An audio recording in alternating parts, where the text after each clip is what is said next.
Well, joining me now with his reaction is former acting Attorney General Matthew Whitaker. Matt, good to see you. Okay, so start here.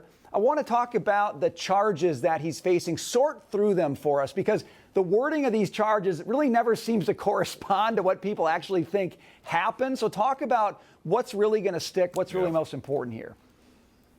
Well, so this, I think, is the initial indictment. This is enough to bring a case, to get him under charges, to extradite him from the Bahamas. I think the interesting thing is we will most likely, as this investigation continues, see a superseding indictment. But, these charges are very simply, that he defrauded people from their money. He took what wasn't his.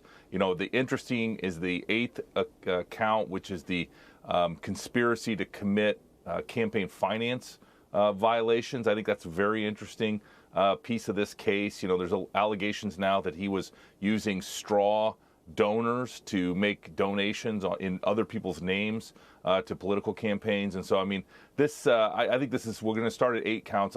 We're probably going to go north of 50 or 60 or more by the time this investigation actually comes to fruition.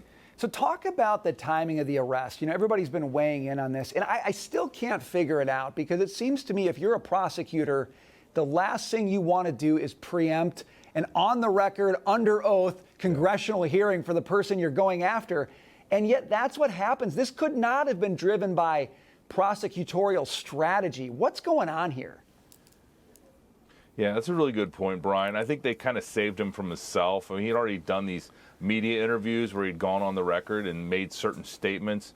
This was going to be a days-long hearing where, it could go very far afield. And I think, typically, while DOJ doesn't do its business in concert with Congress, they certainly knew that this was scheduled. And I think they just felt they had enough to grab him in the Bahamas, to extradite him on these charges. And the timing probably was just a little bit of happenstance, but I think there's a lot of people that are suspicious that, this was to shut him up so that he never sees the light of day. Well, the other suspicion here, because he was so politically involved, so influential in the last election, tried to buy so much influence on Capitol Hill. You look at the timing of the arrest before this hearing, and you start to ask the question, was he involved enough that you've got a lot of key people on Capitol Hill who would actually like him not to speak on certain topics because it could make them look bad? How much is politics going to play in all of this as this trial gets going and as this process continues?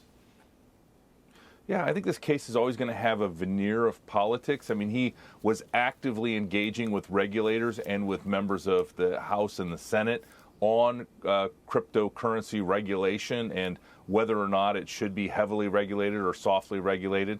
I think his interactions with the SEC commissioner is another place that's going to be very interesting as we unpack this case. But, it's really just the heavy donations that I think ultimately in these very close races we saw in 2022, Brian, that could have made a difference with these massive millions of dollars he poured into these campaigns. This was a money election. This wasn't a get on the stage and debate election. This was a money election, and he was throwing a lot of money around. I want to step back for a second, though, and just go big picture with you on this, because a lot of people look at this and we're getting a sense for how fundamentally messed up this organization was, how few controls they had, what just a beehive of problems. And yet nobody in charge of seeing that saw it.